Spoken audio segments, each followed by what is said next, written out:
Guys, Conservative Wolf here from X with another video. Have you ever been on a kill streak in Call of Duty with the legendary Beretta?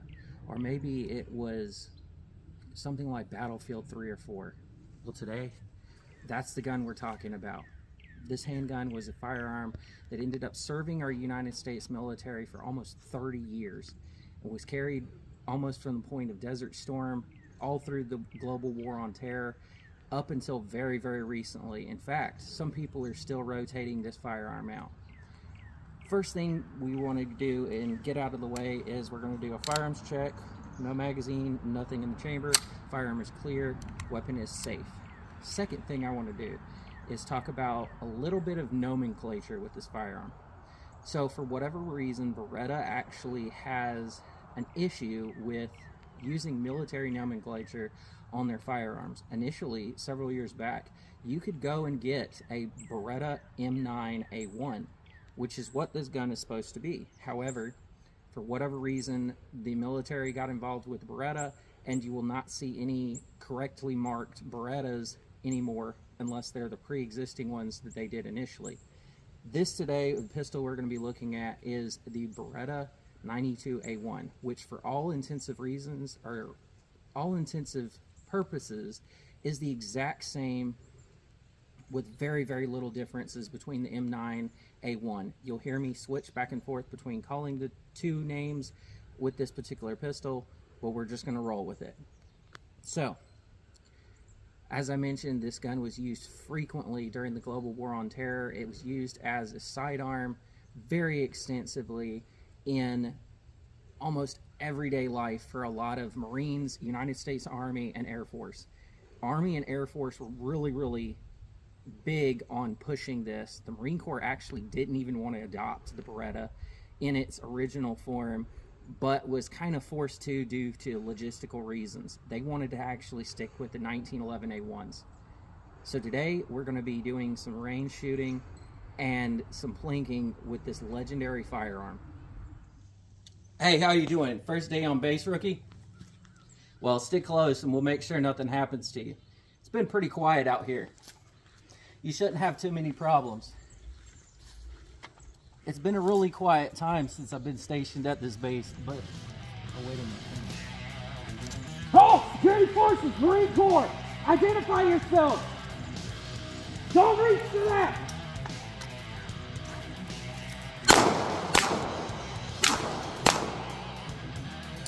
Are you okay, rookie? Who were these guys? Oh my gosh. It's Tony the Torso and Bob the Blob. They've been on base security for a while. We finally got them. POV, this is you. These are the guys that she told you not to worry about. So guys, we're actually doing the shooting portion of this video. Today, as I mentioned before, we are doing the legendary Beretta 92A1 or M9. It's a remarkably accurate gun, more accurate than most of the shooters. This is my wife's handgun, which I bought her quite a few years back. It's a firearm that's been super reliable. In fact, whenever I qualified for security forces with my previous job, this was the weapon I did it on. It is a remarkable firearm to shoot and get to handle. I would highly recommend it. But now we're going to get into some shooting and really let you guys see putting it through its paces a little bit. So we're going to go and do some shooting drills right now, where I'm drawing from the holster, moving up on the target, and trying to do Mozambiques, which is 2 to the chest, 1 to the head.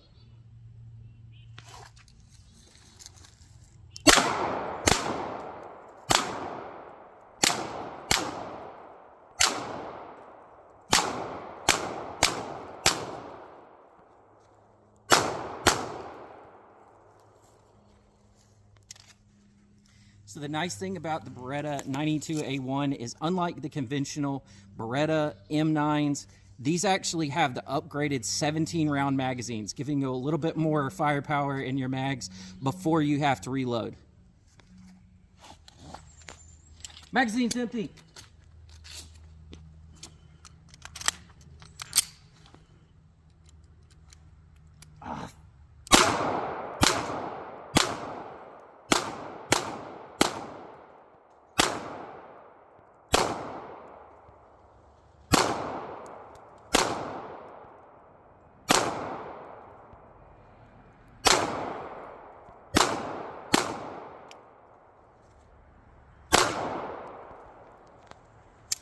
As you guys can see, with a little bit of practice, the Beretta is very, very accurate.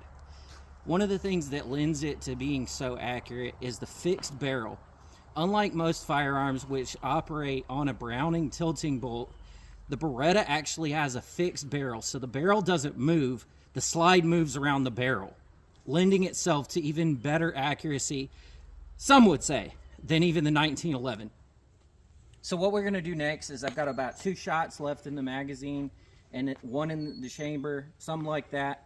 I'm going to put those on our paper targets, and then I'm going to switch magazines, and I'm going to see just how many times I can go ahead and hit that spinner to really showcase the accuracy that you can get out of this gun from a reasonable distance.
So guys, as you can see, with some practice and some acquainting yourself with this Italian lady, she can be quite accurate.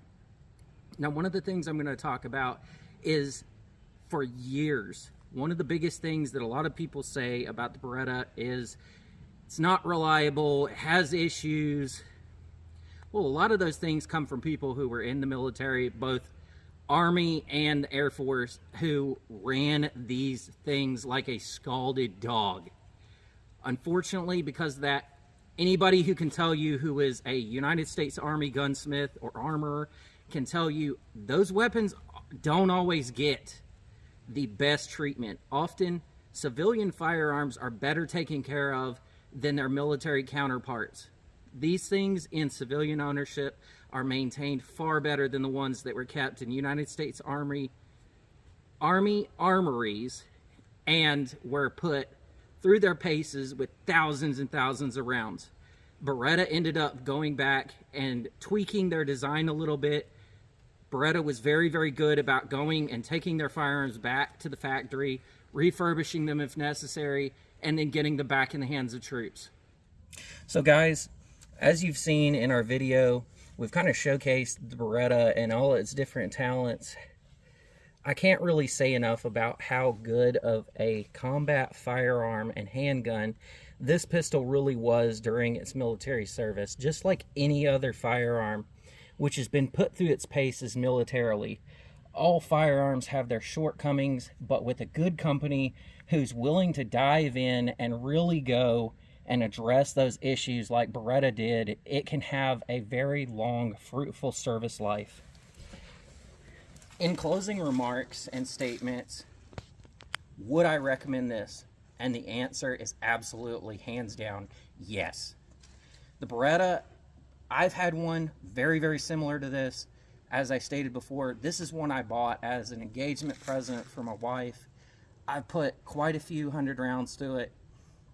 Maybe not as many as some people, but as I said before, it was the weapon that I did use and qualify with as an armed security guard working for the Air Force. This is a weapon that I highly recommend for a lot of reasons. One, it's very, very reliable. It proved that with its military record for the most part, and as long as they're cleaned, maintained properly, it's a gun that'll last you a long time. Two, it has 2 modes of fire. It's got your single action and double action. It's very good at both. My one gripe is the trigger's a little bit heavy in the double action mode. In single action mode, I'd like a little bit less creep. But I've been spoiled a little bit by a gun that we're going to review soon, and that's all I'm going to say about it. Second, it's got great magazine capacity. It could be used, if you're okay with carrying a larger firearm, as a concealed carry weapon. I know personally several people who have carried the Beretta over the years as their concealed carry firearm. And here's another thing. Some people get hung up on wanting the smallest firearm they possibly can as a concealed carry weapon. Guys, don't worry about that. Get a firearm that you're comfortable with using if you absolutely have to. Handguns are 100% made as a defensive weapon. You never know whenever you're going to need one, and it's always better to get something that you're comfortable using, even if it's a little bit uncomfortable to carry. It's always better to have something that you're more comfortable using than something that you don't use a lot because it is uncomfortable to use. A lot of people go with smaller firearms because they are more comfortable to carry. A lot of people go with lighter firearms because they're comfortable to carry. But the truth of the matter is, if you look at how comfortable those firearms are to use and practice with, and let's be honest, if you're carrying a concealed weapon like a handgun, shot placement is everything. As much as the movies would like to go and dote on handguns, handguns are not the most lethal platform to use to eliminate the threat. Do your due diligence, get out there, practice with whatever firearm that you're going to be carrying, and really put in the work. Nobody is going to harp on you for going out there and training with your concealed carry firearm. Do it in a safe and responsible manner, and I bet you'd be willing to find that a lot of people are actually going to step up and give you hints and hopefully constructive criticism. So, another thing that I'd like to bring up is this. Some people with their body type, with whatever reason, wouldn't be comfortable carrying something like the Beretta M9A1, and to those people I'd say that's fine.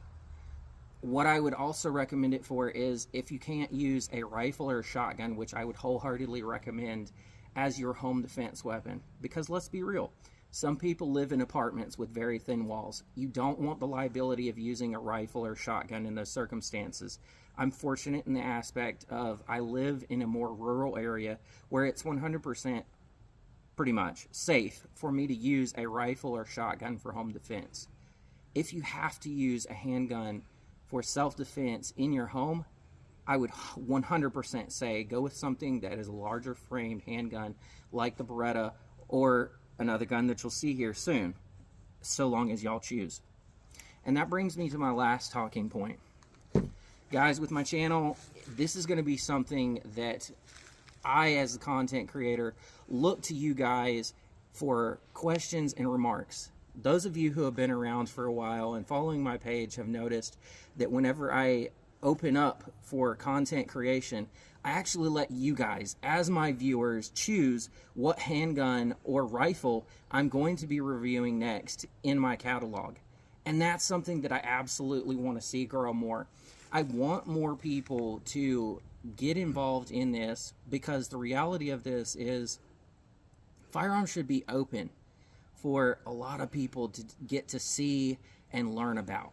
The more that we can do as far as sharing firearms content and creating firearms content to open people up to it, the better. I'm no Brandon Herrera or Matt Carricker of Demolition Ranch, or even Ethan, I believe his name is, over at Administrative Results.